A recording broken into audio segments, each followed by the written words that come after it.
is Not Sam Wrestling.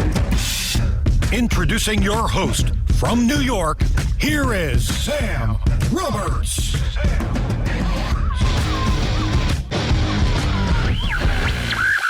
Well, back with me one more time here on Not Sam Wrestling. And I don't mean one more time as in, like, this is the last time. I'm sure this is one more time of what will be many times after it. Ladies and gentlemen, one of my favorite guests and somebody who just always has stuff going on these days. And that's why I think you're on so much. X-Pac is here. What's going on, man? What's the haps? Well, hello, Sam. How are you? What's the haps? Yeah. Oh, great, man. I mean, for the most part, great. You know, things are good. I fostering a pit bull right now. Lula's just fine. How is Lula doing with the pit bull? Oh well, she has to put these dogs in their place when they come over. But they, they're acclimated now. The other one, the last one we fostered, his name was Cosmo. Lula was such a bitch to Cosmo. Cosmo finally had enough and got a hold of her. Really? Left a mark on her head and everything. We were just talking about that on the radio about big dogs and how it's kind of like when an MMA fighter or when anybody that's got professional fight experience is at a bar, like those are the big dogs that are the least likely to fight. And then like little dogs are the people who think they're the toughest person who are just going to keep talking and talking until finally you push the fighter too far and he's got to just say, this is the last time. And it's the last time. Yeah. So that did happen with her, and it shook her up a little bit, and like honestly, Sam, 20-30 minutes later, she was back at it again, trying to fight. Good for her. She's scrappy. Man, I mean, you got so much going on. I don't think that we've really spoken since. I mean, I was gonna talk to you about. We didn't even get a chance to speak at WrestleMania this year. I hardly saw you, Sam. The first thing that, at first I was like, oh, I want to get Sean on to talk about what he was doing at the Performance Center and whatnot. And then I was like, we didn't even talk about WrestleMania. We didn't talk about the Hall of Fame.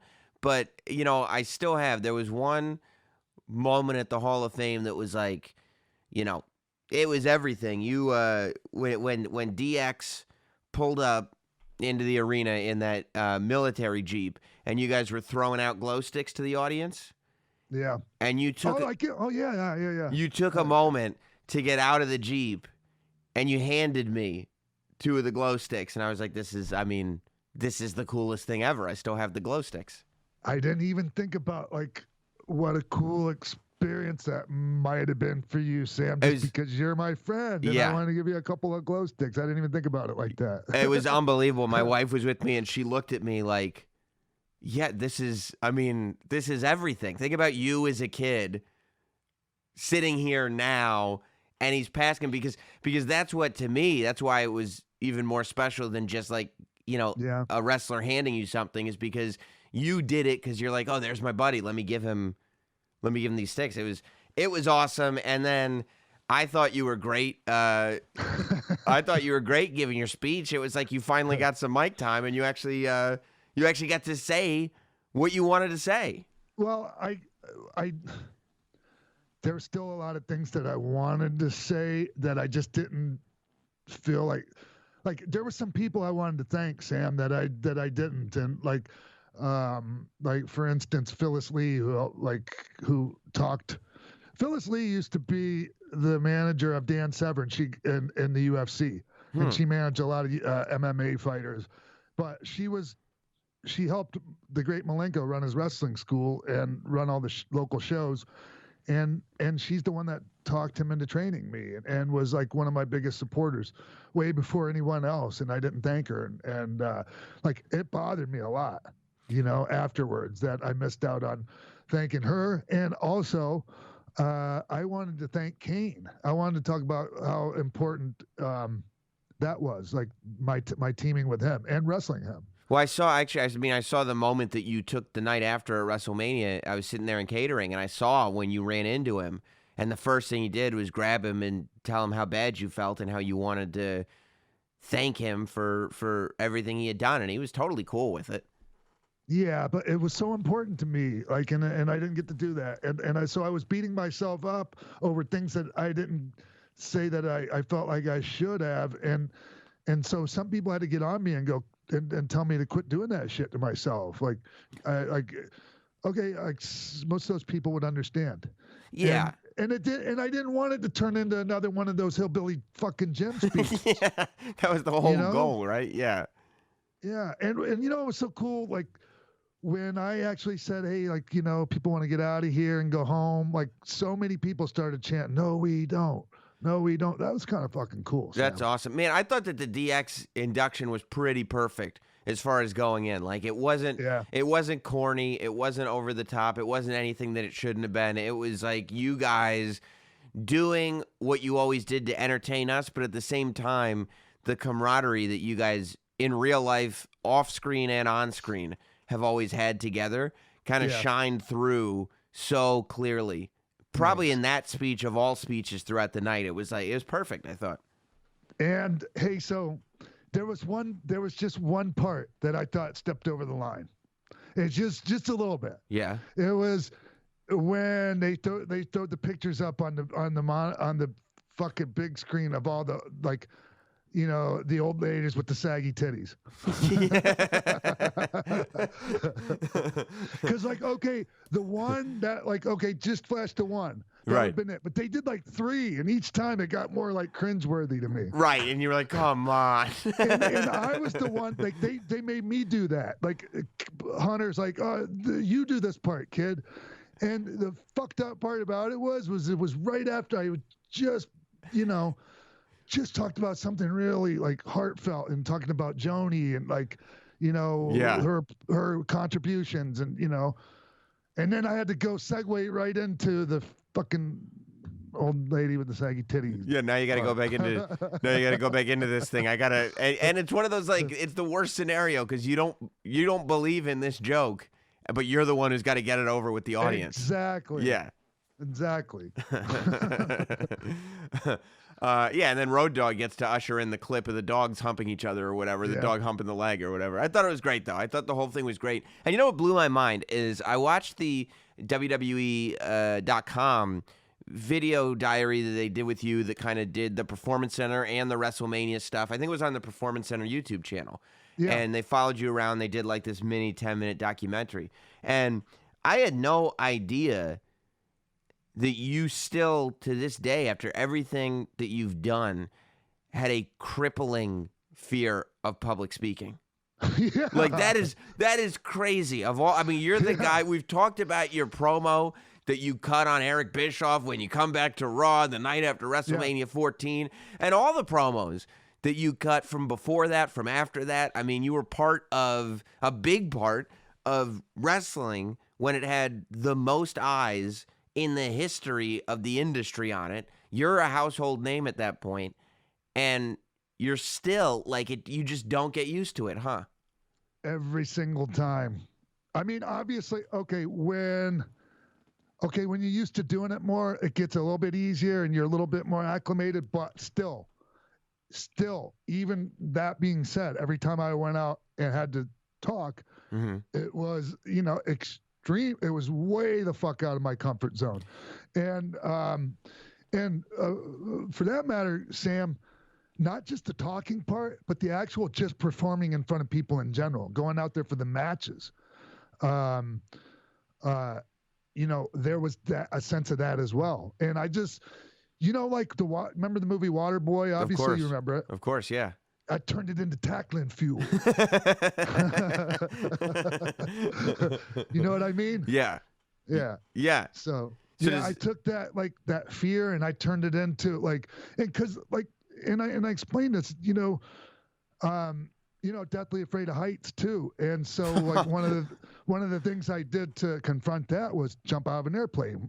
Shane McMahon and I went skydiving together. And that was scary as fuck.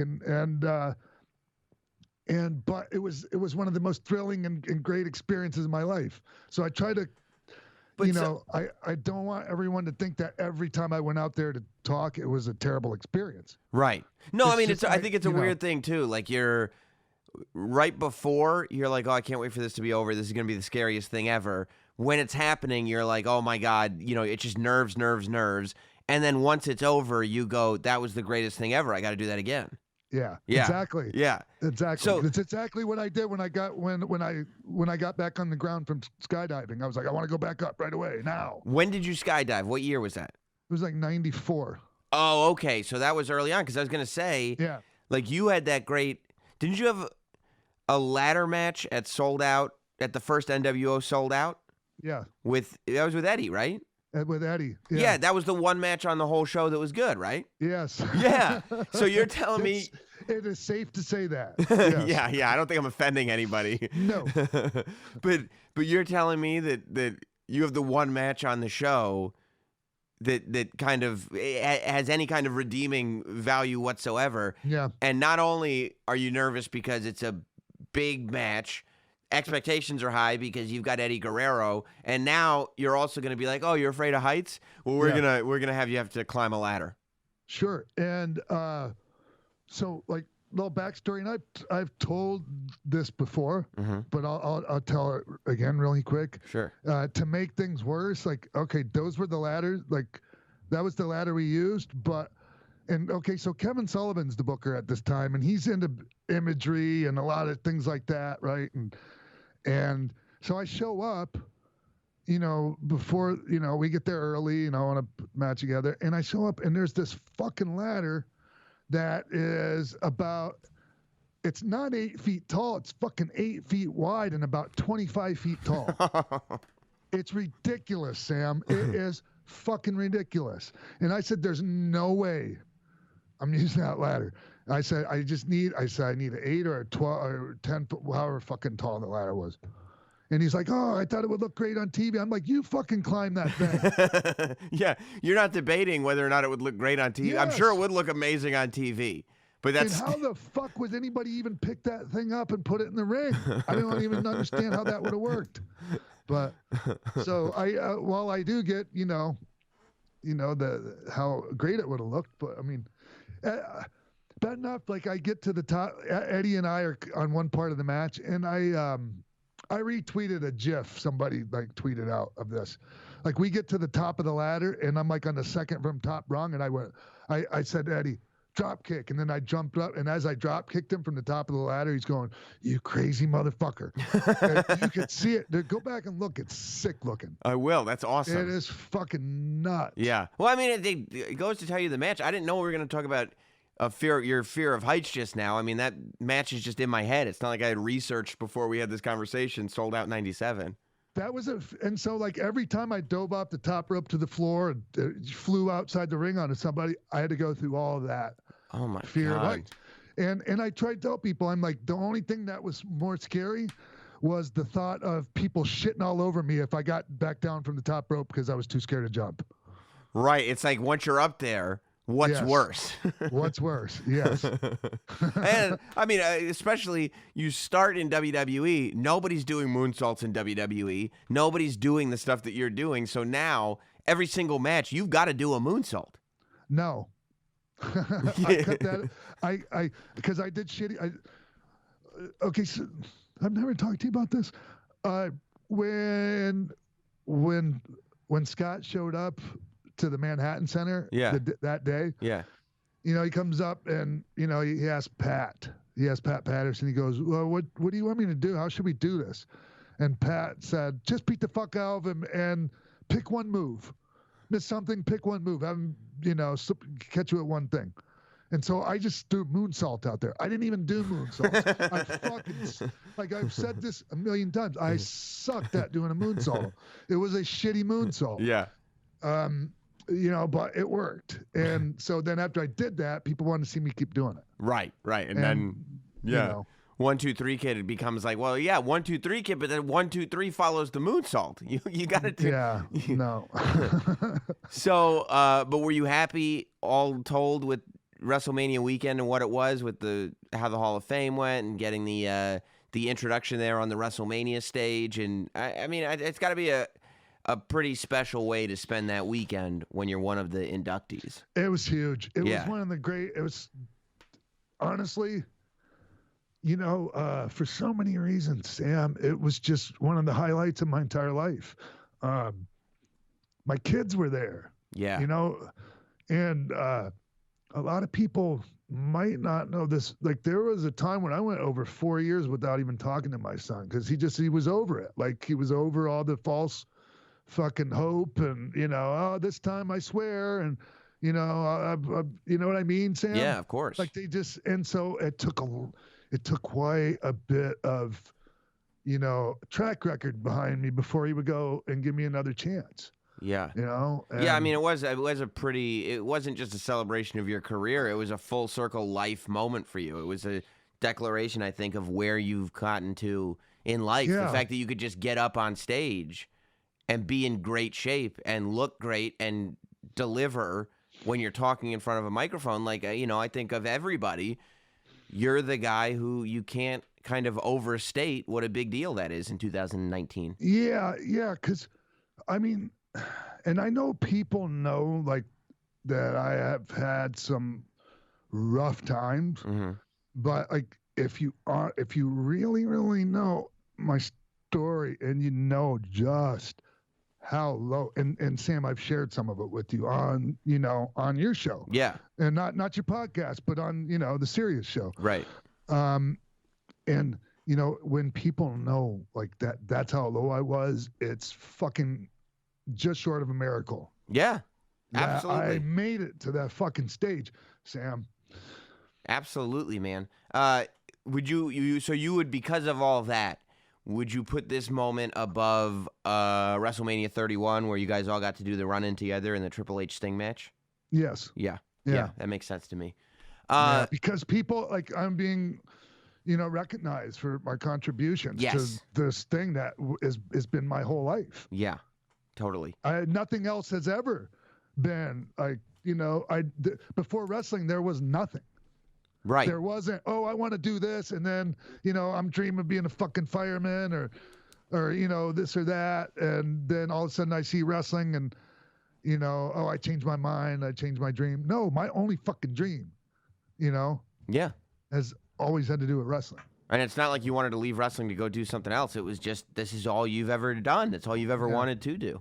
Right around that same time, you got to spend, I think, a week at the WWE Performance Center as a guest trainer and coach, or whatever the official title is.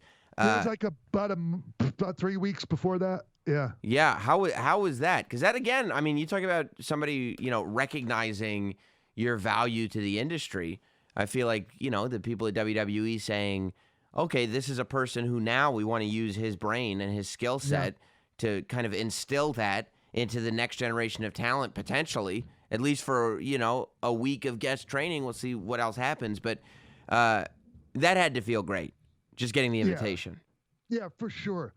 And like, just to explain to you, like, what I brought to the table, maybe different than other, I guess coaches that come in there, because I'm not a coach. I've never been a coach. Like, okay, they bring me in and that was the title, hey, guest coach, and that.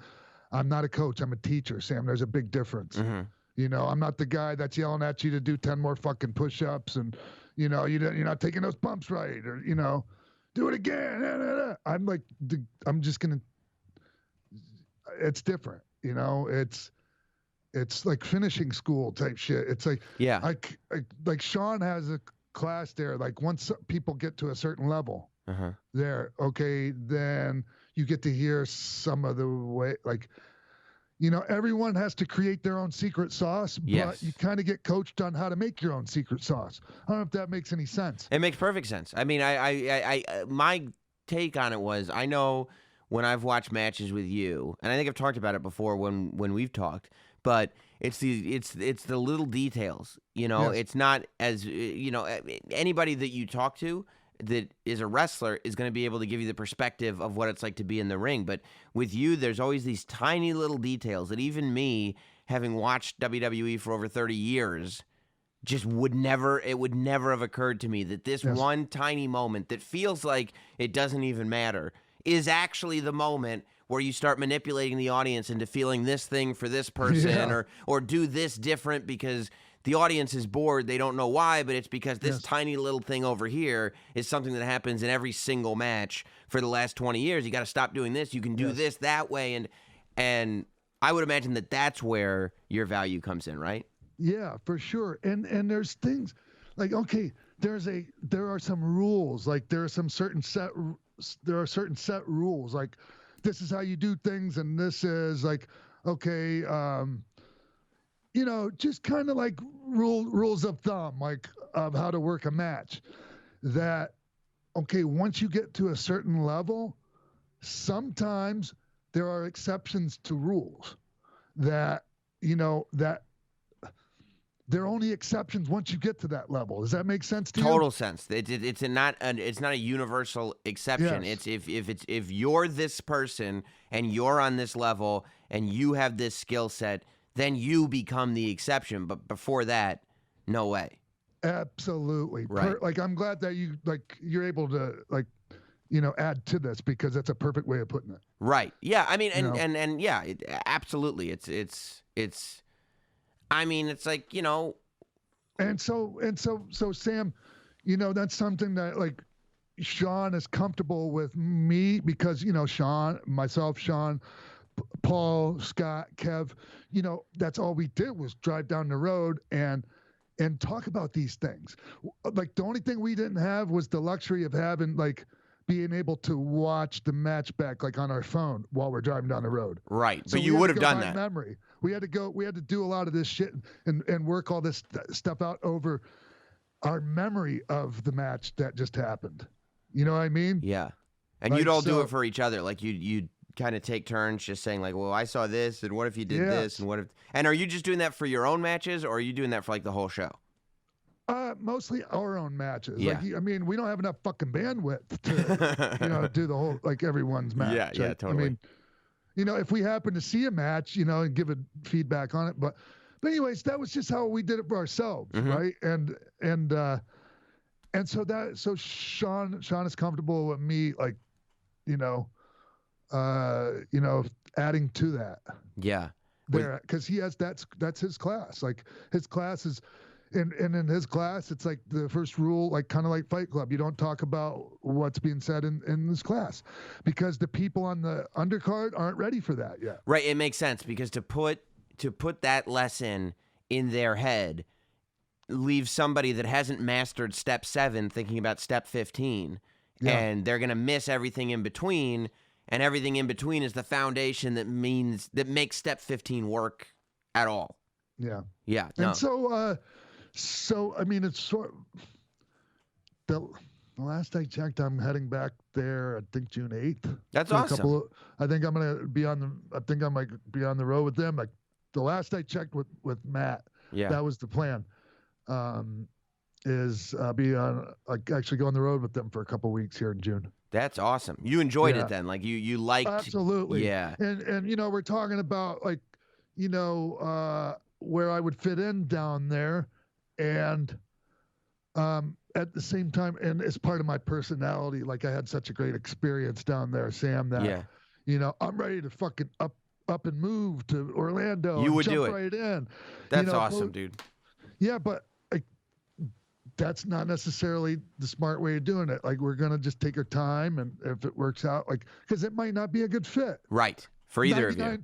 99.99% sure. Yeah. It's a good fit. But, but you're right. You're right. I mean, and it's a luxury to be able to take it slow, right? Yeah. Yeah. I definitely agree. So were there any guys that you kind of walked in and didn't realize were as good as they were, or were there any guys or girls, I should say, superstars is the general term, but were there any superstars down there that kind of took to your advice or understood what you were saying and why you were saying it in ways that you were like, oh my God, I mean, I know they were good, but this person has it? Well, there's a couple of guys I was already fans of, and I think, I think people know I was already one of Matt Riddle's champions. I was, singing his praises before he even really got going in wrestling.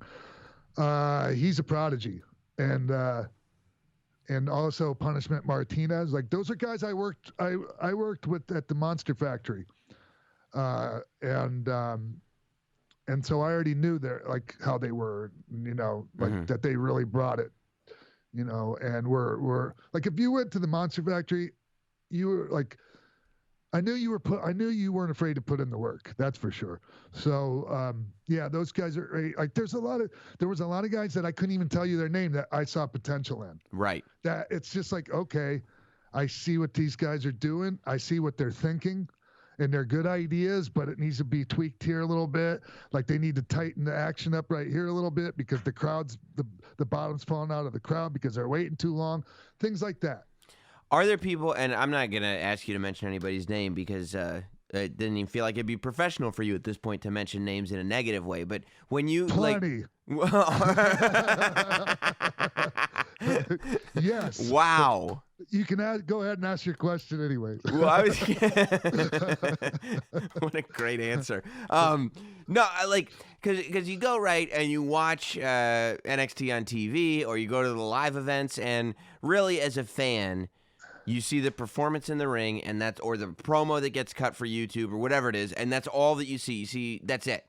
And then for some reason or another, things just don't work out. Are there people that you see, even with everything the Performance Center has to offer, that still just have this attitude that regardless of how they are in the ring, regardless of what they do there, it's just not, this is not going to happen for them unless they change? Yeah, and it's different reasons for different people. Yeah. Maybe one person might just have this really just really hates doing jobs and putting people over, and they can't hide it. Right.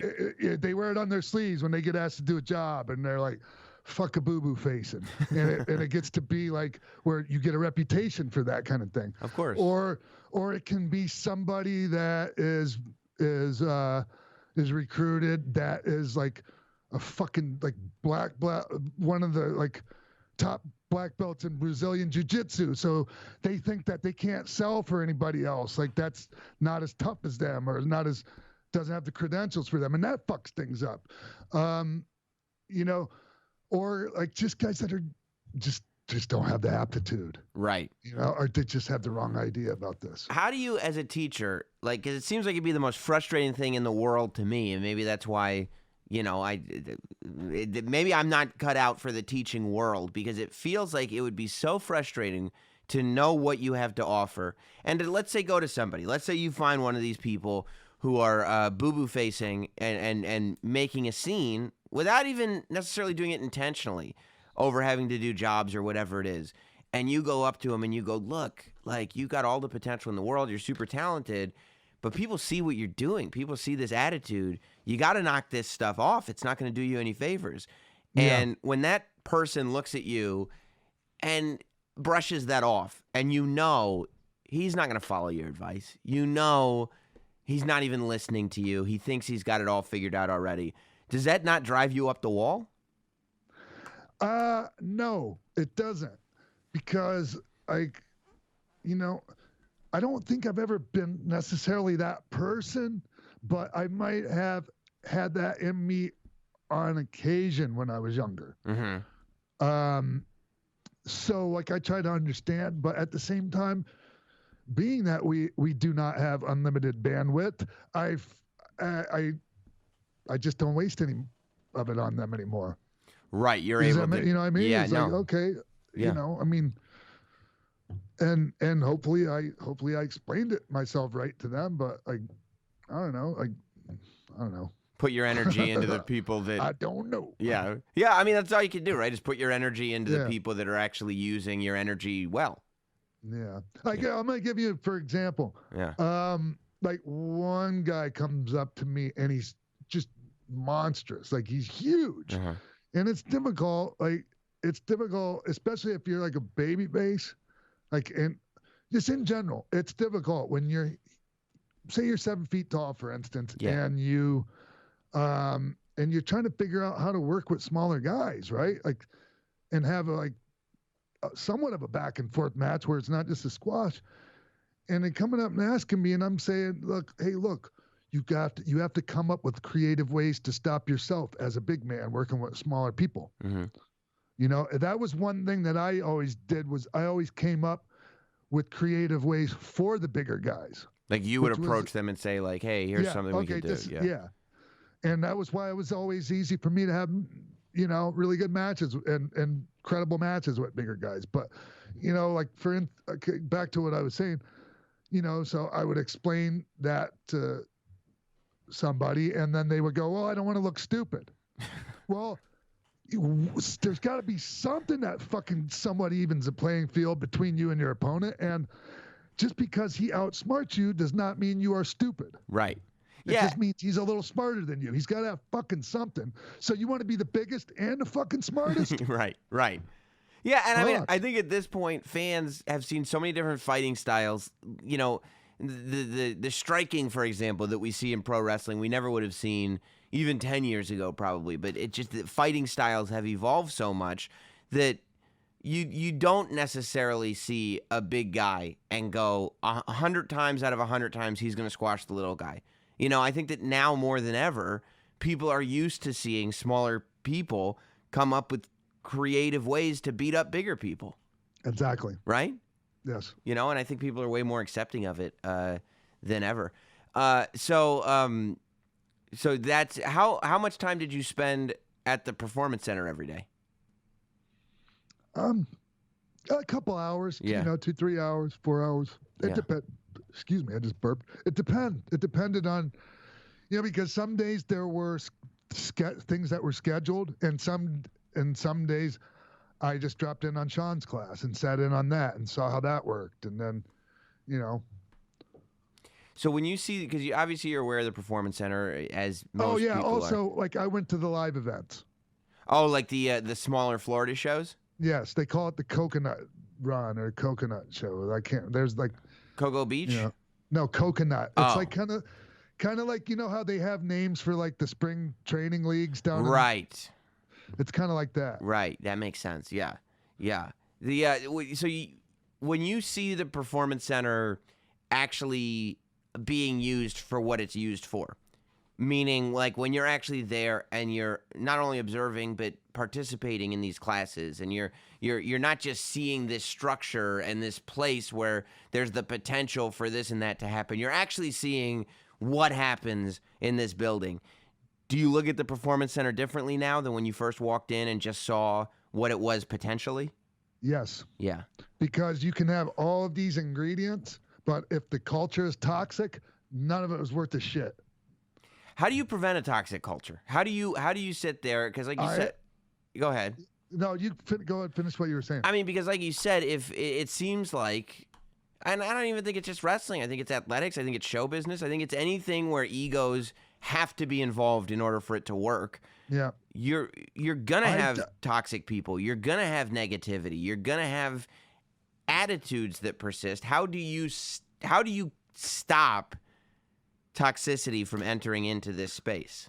Well, it starts at the top, in my opinion, and Hunter has done an amazing job with you know, anyone that was bringing toxicity in there's gone. Mm-hmm. You know, and regardless, because you could be a good person, but if you're bringing negativity, like you could be a good person and still like bring negativity and toxicity to the table and not even realize it. Sure. Right? Yeah, definitely. You know, like always bitching about things and just, Yeah. you know, when you walk through that door, you can't be like that. Yeah. And I'm not to say that you can't complain about anything, but it's just that attitude. Like everyone has a good attitude. Like, and like so many people that come in and see that place, they all comment on the same thing. They say the culture, that is the most impressive thing here, you know? And that's going to be great as far as, you know, the talent when they leave there and move up, they'll bring that mentality and you know, and all that with them. Hopefully. Hopefully, right? and also like the Performance Center is like, okay, they produce stuff there, they produce content, they, you know, you could put they did the halftime show there, like, and it looked great. Yeah. You know, they're with the ring and bleachers and Yeah. and you know, stands. It looked great on TV. I thought it looked amazing. I mean, I still Yeah. think that I believe that the halftime heat show is why half those guys ended up getting called up to the main roster right after the thing, because everybody did so well, but the show looked so great. It was like I already see these people performing on the highest level in WWE. Yes. Yep. Speaking of performing on the highest level in WWE, I was excited to see that you were a part of the Tom Magee documentary that WWE put out. Have you watched that? I did watch it, and I saw you on there, and I was happy to be a part of it. Yeah, it was cool. I didn't know that you had seen or that you were there or whatever for the Ted DiBiase Tom Magee match. Oh, sure, because it was at the Sundome in Tampa, and I was at everything. Because from the time I was a kid and first got around wrestling, yeah.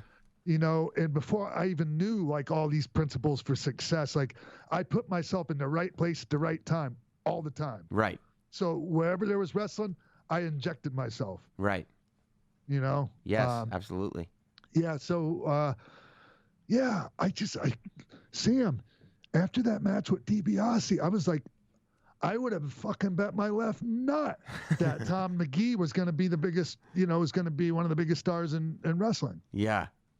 Yeah. I mean, it's such a crazy story. And then getting to see the Bret Hart match, I mean, it lives up to everything because you can see where clearly you would think this guy is the man, but also when you know what you're looking at it more, when Yes. you have a better idea of what you're looking at, you can see 100%. 100%. Yeah. Because then you stop looking for all the stuff that makes Tom Magee so great. Yeah. And you start looking at, wait a minute, who's doing what here? Yeah. And why am I? Oh, there it is. Yeah, I thought it was super cool, and I thought they did such a good job on it too. And I enjoyed your input on that. And Sam, I stand by everything that I said on there. And so like I was listening to Dave Meltzer and Brian Alvarez discuss it. Yeah, yeah. And so so Dave's got a certain built-in take on it already because it was based on something he wrote about years ago, right? Like that was the first anyone ever heard about that. I mean, I think other than the boys. Yeah, I mean, I think there's a natural bias that Dave has going in with the sense that he wasn't involved in the production of the thing. And so, okay, I had many conversations about that match. Because I used to drive with Brett, I used to travel with Brett, and we talked about that plenty, and talked about Tom Magee, and and so when Meltzer brought up that maybe because I said that in my opinion they gave up on Tom Magee too soon. And Meltzer's like, I don't think Sean Waltman knows just how bad Tom Magee is. I know just how I don't want to say just how bad, just how challenging. Right. It was to work because I talked to the people that worked with him firsthand, so I know, and I still stand by my statement. He like way more could have been done with him. He just wasn't in the ring with the right people, and mind you, he has to be willing to learn. Yeah. You have to have the proper attitude, okay, and all that being there, like if I worked with him for a year, I guarantee you I would have gotten him. Much more ready to be a star. Well, that was my specialty. My theory. Sorry, I don't mean to cut you no, off. No, go Sam, for it, dude. But like on my show last week, I discussed exactly how I would have worked a match with Tom Magee. How would you have done it? Well, like from the get-go, like just to establish right off the bat, I would have locked up with him and had him power me off, and I would have fucking went flying over the top rope to the floor. Right. And it's something I learned from Kurt Hennig, like, and I did it with, so there's a 6-man when Kevin and Scott came back and we did the NWO in 2002. Yeah. So he and Kevin Scott and I worked with Hulk, Kane, and The Rock. And so I started off with Hulk, and that's the first thing we did. He locked up with me. He shoved me off. I went fucking flying over the top rope to the floor. He posed. Place went apeshit. And then I got back in and we started it from there. But like that's exactly how I would have started it with Tom. And piece of cake. It wouldn't have been as easy. It wouldn't have been a night off, but totally doable. And there would have been, and if that was my job to get him ready, I would have taken great satisfaction in watching him improve, you know? And you gotta have patience. You gotta have patience, and you have to know how to explain things. Yeah. And God rest his soul, I think that most of the people, especially when he was still persona non grata, have similar stories about working matches with the Ultimate Warrior and how challenging that was for them. Now, you know, Ultimate Warrior was like dripping with charisma, but still, you know, when you're talking about somebody that just is not ready for the spot that they're in, and Tom Magee never would have been this, never would have been that. My theory has just kind of always been that he wasn't quite as good as they thought he was. They were ready for him to be, you know, up at the top of the totem pole, and when he's not the top, they're like, well, we wanted him at the top. We don't want him in the middle. We want him at the top or nothing, right around the same time as when the Warrior shows up, and they go, well, what do we need Tom Magee for if we have Ultimate Warrior? Yep. That's always been, you know, how I kind of thought that it went down. I think there's probably something to that. Because, I mean, just because the timeline matches up, and, I mean, look at the looks that these guys have. Now, you know, the acrobatics of Tom Magee, that is when you look at it going, nobody in WWF at the time, in the 80s, was doing the stuff that Tom Magee was doing and the stuff that he was capable of doing, especially at his size. I mean, that stuff would be impressive today if he was doing it. A freak. I'm athletic freak. Just, you know, the combination of that athleticism along with being like a top ranked, you know, person in the strongman world and powerlifting world. It's insane. And bodybuilding. So he's like this strongman powerlifter that also has like the symmetry of a bodybuilder. And usually you don't have both. For people that know bodybuilding and powerlifting and, you know, all of that shit. Like, usually, like, the powerlifters and the strongmen, like, they don't have pretty bodies. You can tell they're fucking monsters, but, like, they don't have the symmetry, like an art. You know what I mean? Yeah, they're the big, barrel-chested, like, just massive guys. They're not really... Because the strongmen are not... They're not lifting weights to look strong. They're lifting weights to actually be strong. Yeah. You know, it's a totally different art form, I think. I think that's right. But yeah, no, I mean, I thought the whole thing was great, and I love that WWE even took the time to tell that story so well. Yeah. I think that they gave that guy, like, Giancarlo, like, I think I pronounced his name right. Giancarlo. Yeah. Yeah. They gave him, like, hey, go get this done, and, like, I don't know if they knew how good that was going to be. No, I mean, look, you know, I don't think that when he was making it, it was intended to be what it became. You know, I don't think that it became what it became until he showed them what he did, and they said, "Oh my God, this is a totally different thing than we thought we were doing. This is a presentation. This is the real deal." Yeah. Yeah. Speaking of presentations, you're going to be at Starcast, right? Over the weekend? Yeah. Yeah. You're going to be doing a live... You'll be doing your live show, right?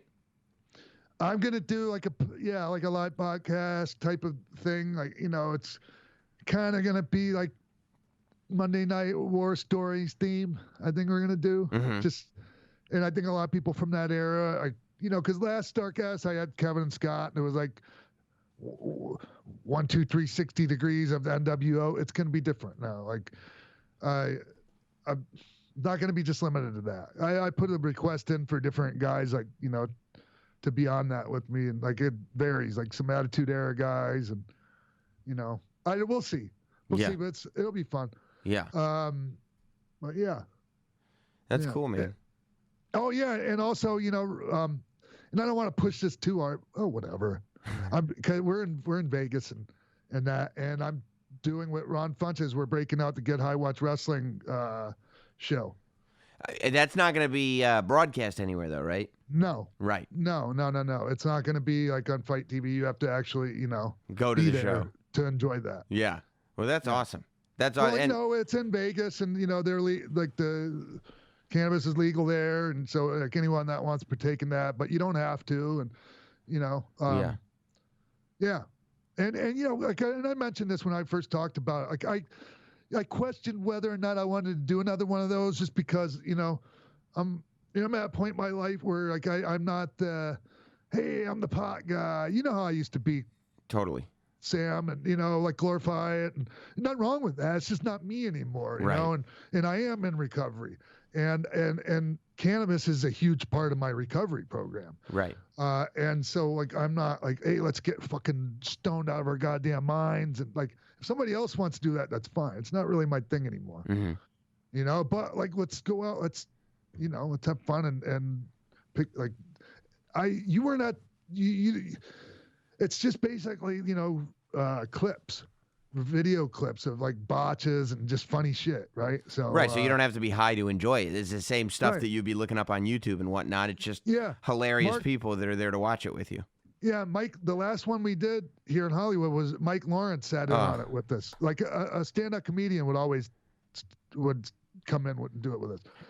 Brian Posehn did the first one, and so Mike Lawrence, he's not a pothead at all. He don't smoke. I don't think he drinks or anything. And, you know, but he loves wrestling, so he fit right in. I mean, he loves wrestling. He's one of the quickest joke writers I've ever witnessed. I mean, the guy's a Yeah. machine. He's a machine. You talk about tackling fuel. Whatever he's using. I mean, my God, Mike Lawrence is a monster. Well, that's awesome, man. And I would imagine too that when, you know, that Vegas is going to be bubbling with wrestling fans, so that's always a fun environment to be in. Yeah. You know. Yep. Yeah. Well, I mean, if it's anything like the first Starcast, you know, that was, you know, it was just, I had never seen anything like that. You know, yes. Okay. You know, WrestleMania weekend, and, you know, you have WrestleCon and all that, but like the vibe was just different. Do you feel, as a guy who does a weekly podcast, right? And I think that a lot of your following and a lot of the people who subscribe to your podcast, they love the interviews, they love all that, but I think that you, more so than most podcasts hosted by wrestlers, your following, because I know that it's the main thing that I listen to when I listen to your podcast, is the take on current event stuff in the world of wrestling, whatever's going on in the news, whatever happened on the show this week. Is there any part of you, now that, you know, there's this, you're doing things here and there with the Performance Center, your relationship with WWE is kind of slowly building. Is there any part of you that goes, you know what, I don't know if I want to go and make this comment as the guy who was just at the Performance Center? Funny you say that, Sam, because that's been an issue with me lately. And it's not so much, I mean, and maybe I'm putting word, I feel like it's not so much they're telling me, hey, don't say this. It's all of a sudden your words carry more weight. Yes. And so it's like this statement that should have been this throwaway thing that you didn't even care that much one way or the other is now a declarative statement, and it's a headline. Yeah. And there are certain news stories in wrestling that I have to completely fucking avoid. Yeah. Because of that. Yeah. And that's just the way it is. I mean, and I have a take on them, and my take is part of the reason why I have to avoid a lot of those fucking things. Yeah. You start thinking like, what is my take on this? What is it really worth? What's it really worth here? Is it worth everything that's going to come from it? Do people need to hear my take that badly? No. Yeah, I don't think so. The real question to me is, do I need to give my take that badly? Right. It's like the answer is no. Yeah. We're doing this for fun, right? This is all supposed to be for fun. How fun is it going to be if I say this? I don't think so. Well, that's awesome, man. If you don't already, make sure that you're listening to X-Pac 12360. It's on Westwood One, right? And the video's on AfterBuzz? No. I'm done with that Westwood One now. Oh. Yeah. How did that No, it just, you know, they had so many shows on there. Yeah. And like I just kind of got lost in the shuffle, and it was just, it's fine. Yeah. Like the truth is, and this is 1,000% true. Like I switched over to to another, ads. I don't have the fucking terminology. Like I've been doing podcasting for 3 years and I still don't know proper terminology for this shit.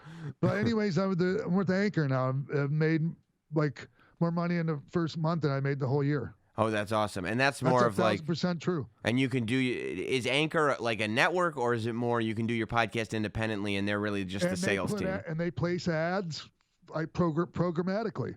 Oh, Like I don't even have to do live reads, Sam. Oh my God, I got to look into this. Yes, you do. Well, I will. Maybe I shouldn't be fucking giving all my trade secrets away on the show. Exactly. This is the secret sauce. You should be doing a podcast class. Yeah. Well, man, I think everybody should be listening to or watching X-Pac 12360. Obviously, there's always good takes, and it's seeing the evolution of Sean Waltman, and I think the impact that you're still going to have. It's so cool to know that it feels like there's another phase that is starting to take off in your career. And when I mean starting to take off, it's taken off. It's just people are about to see what it looks like to be Sean Waltman in this day and age in the wrestling business. And I think it's really cool, man. It's cool. I hope it's cool for people to see it. Like, it's incredibly cool to be me right now. That's yeah, it's amazing to be me right now, Sam. Like, I'm not saying like every single fucking thing in my life is going 1,000% full steam ahead in the right direction. I still have certain things, and I probably, will deal with things till the day I die. But like, I got a handle on everything. Yeah. And like I'm, if I can, like, I'm confident in saying this, and I never was before. Like if I die, it's going to be from damage already done, or from an accident I have, or like, I get a death, some kind of an illness or something. It's not going to be because I fucking fell off and started doing drugs and alcohol again. It's awesome, man. It's awesome. Well, congrats on everything, and I always appreciate you doing the show. It's always great talking to you. Thanks, Sam. Shit. Have me back on more often. I will. Absolutely.